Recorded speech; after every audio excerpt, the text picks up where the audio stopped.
Hey there, DMs. Let's face it, no adventure is ever perfect. But the stories that they contain can be awesome. Rather than just complaining about the mistakes in Vecna Eve of Ruin, I'm going to go through it from cover to cover and highlight both the opportunities for awesomeness that are contained inside, as well as any challenges that you might need to overcome in order to run this awesome campaign. If you're new to the channel, welcome. My name is Timothy, though some people do call me Tim, and I'm a professional dungeon master running over 300 games of Dungeons & Dragons every year. I want to give you fair warning, this video is going to be fairly spoilery, so if you're a player looking to enjoy this campaign in the future, you might want to stop here and share it on to your DM instead of watching the video yourself. The algorithm here on YouTube probably won't like me telling you that, but it's the best thing to help you to enjoy yourself, and that's what matters. So, let's start at the very beginning with Chapter 1. One of the things that I liked best about the first dungeon in this first complex of this first chapter was that the map not only had multiple directions that you could go and pathways to reach different locations, but it had interaction options within that drastically changed what happened inside of the complex. Blocking passages and moving guards around and changing the circumstances for the players is a really neat addition into this particular complex that you can enjoy, and hopefully when the talented creators get a hold of this map, instead of just the dice and logos version that we have of line art inside of this, we're going to end up with maps that show the changes so that we can present those to our players if we happen to be playing in a situation that lends itself to that. The transition point between the first half and the second half of this chapter, from one dungeon to the next circumstance, is a little bit heavy-handed for my tastes, and the way that it's written, it feels very much like a contrivance that leads from this is where you are to this is where you need to be. Because it is. That said, it does fit into the scenario here, and having the ritual's disruption be what causes things to go haywire is pretty legitimate, but you may want to find ways to foreshadow it to your players just a little bit more than is mentioned in the adventure. If by some strange miracle they figure out how to avoid transitioning to the next scenario, then make the Vecna's link appear on anybody who happened to have been in that room, whether it's NPC or player alike, and move on from there, just going straight to the next chapter. I don't think that's likely in many run-throughs of this, but it's good to be prepared. In the second half of this chapter, we're not left with a whole lot of options when it comes to how the party are going to proceed, which can feel a little bit frustrating at times, but the pathway that is presented does feel fairly likely to be followed by the group. Perhaps be prepared with a couple of random encounters that would make sense for the Shadowfell and steer the group towards the marketplace where they can gain the information they're going to need in the future. Then we have the second dungeon of this particular chapter that has a couple of decent pieces involved. The first involves a battle where, if you read the descriptive text, one of the creatures is hidden away from the party when they first arrive on the scene. Enemies that begin out of sight at the likely beginning of an encounter are a great addition, enabling you to give opportunities for people with high perceptive skills to notice the details and realize that there's somebody there, or for good pacing and an increase in tension as the creature joins the fight at their initiative score. There's a puzzle at the end of this dungeon complex that is a little bit of a concern to me.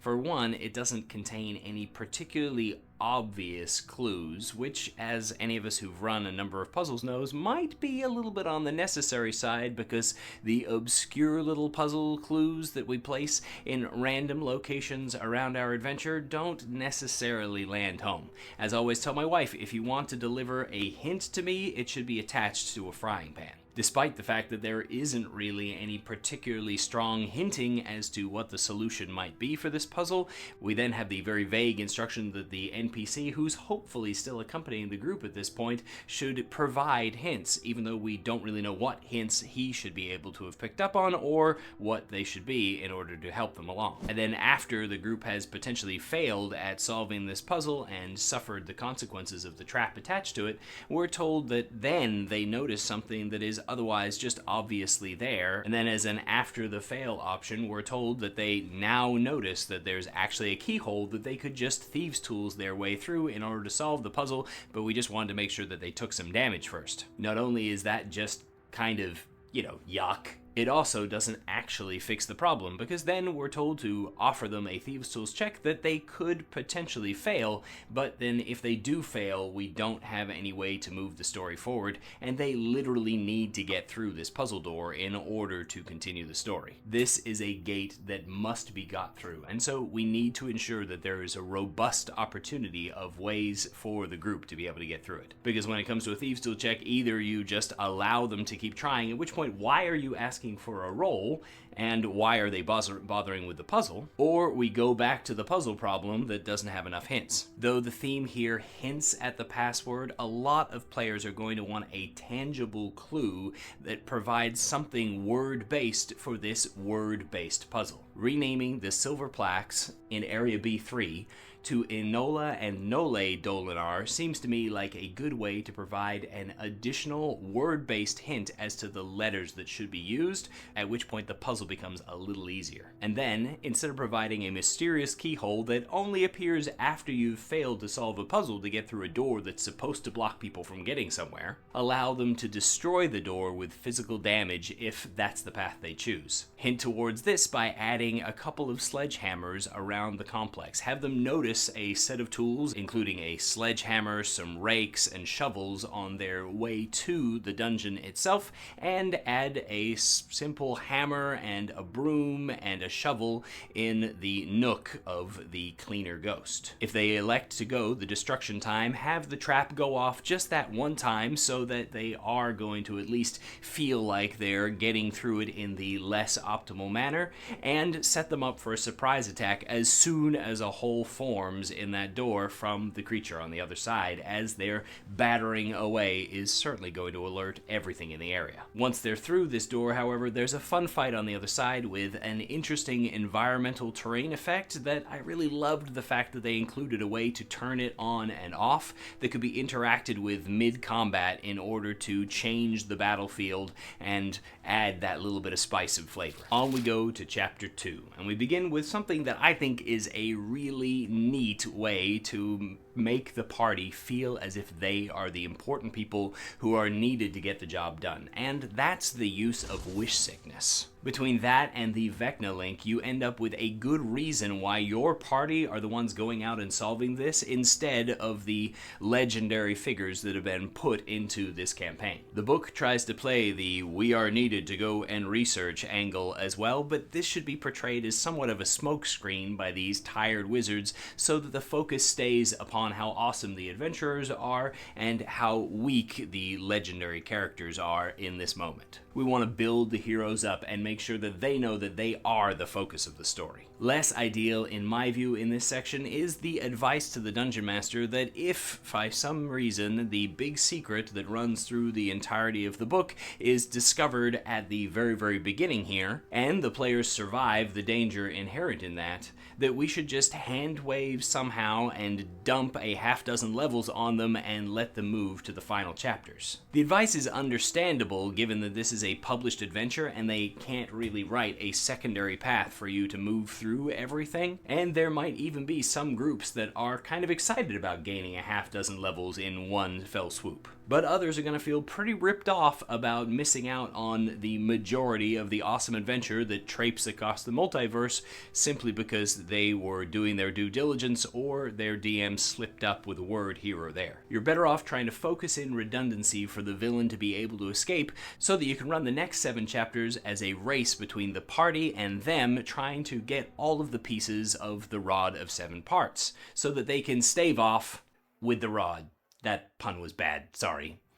While the remaining wizards too try to find Vecna. In what seemed to me like a bit of a confusing gaffe, the entrance to Webb's End is listed as being cloaked with invisibility, which would actually mean that you couldn't see the door that was blocking your way, but could see an open pathway that you would run your face into. Clearly they meant that it was hidden by illusion, but maybe they were aiming for something that could be fixed with something less than true sight on that front. Just make the door a hidden door with a hidden keyhole, and include the invisible runes that are a secondary option for how to open it. However, it'd be nice if these invisible runes offered something by way of a actual clue on how the group could open it. Instead of it just being a unmentioned set of letters, I would suggest telling them that there's one B, one D, three E's, one G, an S, and a W. If they can't work it out, they can pick the lock. Don't let them keep trying if they fail, and refer to my next point. And if all else fails, they can either bash the thing down, making a great deal of noise and getting into a lot of trouble, or they can wait outside until somebody opens it up. When it comes to locks, both at the very beginning and later throughout this particular portion of the adventure, we're using the Arcane Lock spell, which is great. It's an awesome spell that should be included to increase difficulty in more adventures. However, for some reason, we're using it completely wrong because we decided that we wanted to make sure the DCs were high enough, but we didn't necessarily want to refer to the rules. A lot of the doors are locked with simple locks that do not contain Arcane Lock at a DC of 15, and yet the Arcane Locked doors are locked at a DC 22, despite the fact that Arcane Lock adds 10 to such things. Did the inhabitants just use worse locks because they were planning on Arcane locking the door? Somehow that doesn't seem like a likely occurrence to me. Just set the DC at 25 like it should be, and though it does increase the chances that people won't be able to lockpick their way through, it just means that they're going to have to keep a better lookout for a key throughout the adventure. Another little misstep is that after we've gotten our adventurers into the complex,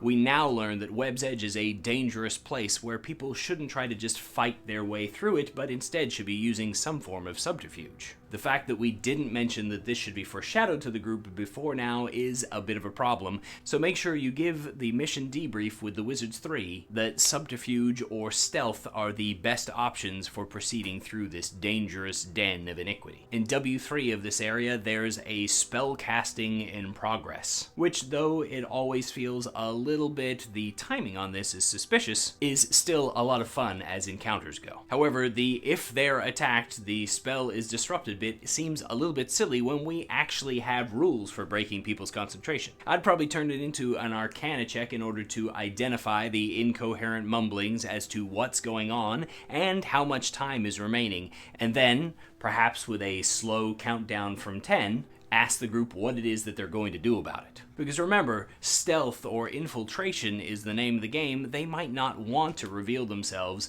and the tension between those choices is going to be the opportunity for interesting play here. If they do decide to interrupt, then just use the initiative and concentration rules as written to determine whether or not he can hang on to these final seconds of casting and summon up an ally. The treasure in this area includes multiple +1 and +2 items, including something sized for a large creature that doesn't necessarily specify whether it shrinks down to be usable by smaller folk. That is an acknowledged norm at several tables, but the DMG does only specify that worn equipment usually resizes, so you need to decide that for yourself.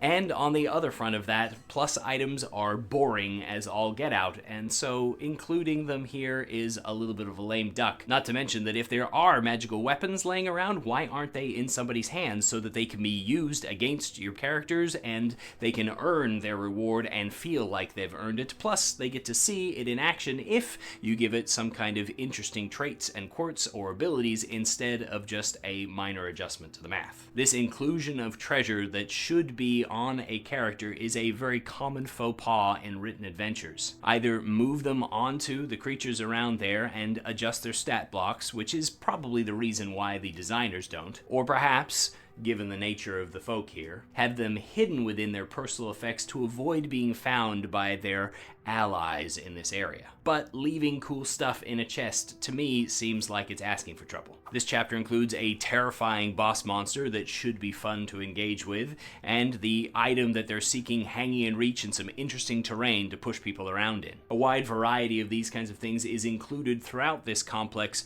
with interesting roleplay opportunities in between, which honestly means that I think that this chapter will land pretty well with your party. Chapter 3 starts off with an encounter that sounds awesome, but then seems weird. An encounter while falling sounds pretty fun to me. However, everybody that's falling has the ability to just mentally choose to fly in whatever direction they like, and the creatures that are coming after your party have a blind sight range of 120 feet and can't see past that, meaning that you have to fall right past them and then they have to suddenly fall to chase after you and try to make up the distance between the two of you. This is still totally okay if you're triggering these guys by passing through their concealing clouds, but the box text doesn't really fit, so make sure that you're adjusting that accordingly. I really liked that in this chapter, rather than just shutting down teleporting effects completely, they made an adjustment that fit the scenario and allowed for some interesting gameplay. Gameplay? The mechanic that allows for exploration and encounters to be just a misty step away is a load of fun. And then having a random encounter table for travel in between that is suitably harsh and yet not so resource taxing that it's going to be a complete no-go for your party is a nice touch to encourage people to engage with this cool mechanic. This portion of this adventure features a super cool and evocative map, full color and absolutely gorgeous. If, of course, you can find any way to show any of it to your players, because so much of it is supposed to be hidden from them until they get to these specific locations. On a virtual tabletop, that won't be a problem, but in personal play, you're probably going to end up drawing it out just like the Dice and Logos maps that are full on throughout most of this adventure book. Personally, I wish that all of our maps got the full color rendition, but if we're going to only pick one that did throughout the book, this one wouldn't be it. In this chapter, we have a number of different NPCs that are important to interact with, and we have some excellent write-ups for those NPCs, including the various pieces of information that they know and what they don't, and how they react to varied questions and common situations. This whole section feels like it will come alive quite nicely. In Z3, there is a bit of a problem. The second mate apparently knows where the other half of the security system is, but she doesn't remember. She doesn't remember where the other vital and of utmost important security measure is on her own ship. She should clearly be fired, right? Give me a break. How about instead, she doesn't know where it is because as a security measure, she was only told where one piece of the system is. The first mate has the other clue, and of course the captain knows both. Additionally, the first mate not knowing the location of the rune that's in their own chamber adds a delicious sort of irony. Another problem in Z8 is the use of a cube of force in order to block the party from getting into a space where they're not welcome. This is a great way to block somebody out for, a couple of minutes. For some reason, the adventure doesn't mention how many charges it would take in order to keep the group out, nor the fact that each use of the cube will only last for 1 minute. By my calculations, at most, they can be held at bay for a whole whopping 12 minutes. And since it only recharges 1d20 per day of those 36 potential charges, well then waiting the guy out and just picking the lock should be an option that's mentioned. The only real saving grace here is that not every group is going to necessarily be able to meta back the information about how long this barrier is going to be lasting. Either way, prepare yourself by either making this an unlimited effect that's not based on a specific magic item, or more reliably by counting on the 12-minute limit so that your group can get inside of here, even if they can't figure out a way to make nice with the guy on the other side of the door. Z10 has one small thing that just bothered me a little bit. The guy's name is Redbud. He's described as having red buds, but the picture has him covered in yellow flowers. Whoops much? I might just rename the guy Yellow Bud because it'll bug me otherwise. In Z15, we run again into the lengths that adventure writers will go to avoid a custom stat block because of their word count issues. You have to kind of feel bad for them. Take the treasure on the bedside table and put it on the darned captain. Have her attuned to them for crying out loud. Make her damage piercing instead of bludgeoning and add 2d6 of fire at the touch of a bonus action. And give her evasion. It won't take you 2 shakes of a lamb's leg to adjust her stat block. Then, instead of trying to encourage the party to steal things off of her bedside, have her offer one of the two as treasure as a reward for helping to fix her prosthetic. In the heart of Havoc, it could be either good or bad, but an environmental effect that imposes the poisoned condition without any kind of saving throw is a pretty big environmental effect. I'd consider seeding a scroll of air bubbles somewhere throughout the adventure to give people an opportunity to interact with this and to protect one, at least, precious person from being affected by this power. And of course, if the group comes up with some other creative option, then play along. maybe they're going to air up their bag of holding and stick their head in for a quick breath in order to get a round of freedom from the poison condition. In this final segment of this chapter, the rod's location is pretty stinking cool, but it's not obvious enough. A slight glow from the Hurtolod's maw, and an opportunity for the group to try to sneak up on it and steal it out of its mouth without waking it up would make for a fun scene. Both DCs can be incredibly high, perhaps a DC 25 to give a reasonable chance that one or the other of these rolls is going to fail and trigger the awesome combat encounter. But for the lucky group that manages to pull it off, why not? They'll feel like legends for avoiding the fight and still getting what they're looking for. And all you have to do is move this thing from inside the gullet to its back teeth. The supernatural oval in Chapter 4 allows you to pass out the map to your players, obviously without the labels, and give them some opportunity to choose their directions. Less good is that much of that pretty much doesn't matter, since you've been instructed to run 3 scripted encounters in a very scripted order before letting the group get to their final destination. The scripted events aren't so bad, even if the first one has a reasonable chance of negating the opportunity inherent in the second one. But don't be afraid to let your group wander to whatever location they want, and if these events become any kind of detriment to slow things down, don't be afraid to axe them. Blaze bears as a monster inclusion in this chapter are a number of different things that I kind of dislike about monster design. Stun and Counterspell are 2 of my least favorite abilities. Now, admittedly, the fact that the Counterspell is a melee option for the Blaze Bears at least adds an interesting twist. So if you can find a way to let your players know about it so that it's not too much of a surprise, it could still be pretty fun. And Mist Sight is incredibly cool, and since the entire area is coated in a light mist, having a heavy patch that a Blaze Bear is hiding in could make for a pretty easy and fun encounter. But the fact it can drop a stun in the group is just a missed opportunity to use a better condition. Dyson Logos was given the map for Londo, the ultimate final location in this chapter, which seems like a really missed opportunity for some awesome art, particularly in the side view of Londo. It would have been a really great opportunity for an art handout to the players to be able to see what this guy looks like in the mountain. On the map front, which is reasonably well designed, there's an option for multiple paths to come into Londo in the first place, but it's never really made abundantly clear in any of the descriptive text or narrative that exists before you discover them as opportunities to leave. Having that opportunity foreshadowed into your campaign somewhere so that people know that they could try to search their way up through the random encounters of climbing around the mountain is definitely a better way to allow multiple paths and thus multiple choices of agency for your characters in this map. It shouldn't be too hard to foreshadow even by just mentioning the dangers around these other locations sound like fun too, so definitely try to foreshadow with a distance sighting when the group is approaching Londo, the creatures flying up above. The Lord of Blades Strike Squad has a lot of great opportunity for engaging in the manner that they're told that they're going to.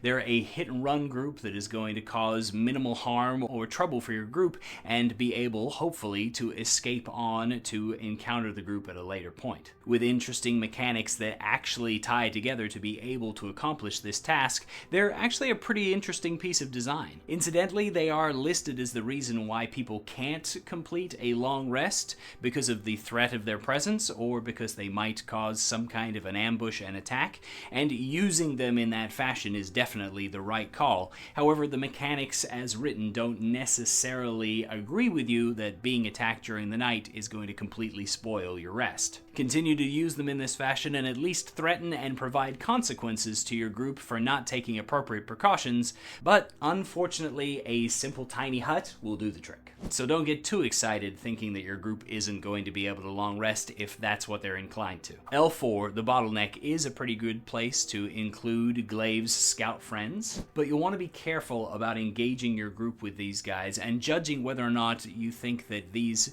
creatures are going to have the opportunity to get away from your particular group. Don't pull the trigger too soon on the attack, but also don't wait until everybody has had a round to start running with these guys. They should launch their assault and be already dashing away as fast as they can go as soon as the fight starts. Ducking your head around the corner, shooting from cover, and then dashing away should pretty much be their modus operandi throughout the entirety of Londo. Their traps should already be laid down, waiting for people to walk into them, and even then your group will likely insist on running them down the first time that you put them out there. If you're running a large or a particularly potent group, I would suggest adding 2 extra scouts to Glaive's group, running this hit and run back and forth until they're destroyed, and then allowing Glaive and their 2 companions to encounter the group later on, tagging them in once the first 2 are destroyed. L10 is a great inclusion, a lore-dropping situation that also allows an instantaneous rest. Count me in. While the vision felt a little bit truncated and lacking in detail, it seems like a really great inclusion, and I would just suggest paraphrasing a little bit more rather than directly reading the text. In L11, repair paste seems pretty stinking cool, if rather niche in terms of whether or not your group would like to use it. The most annoying part, however, is that though it has a cool effect, it has no means as written to determine what it does.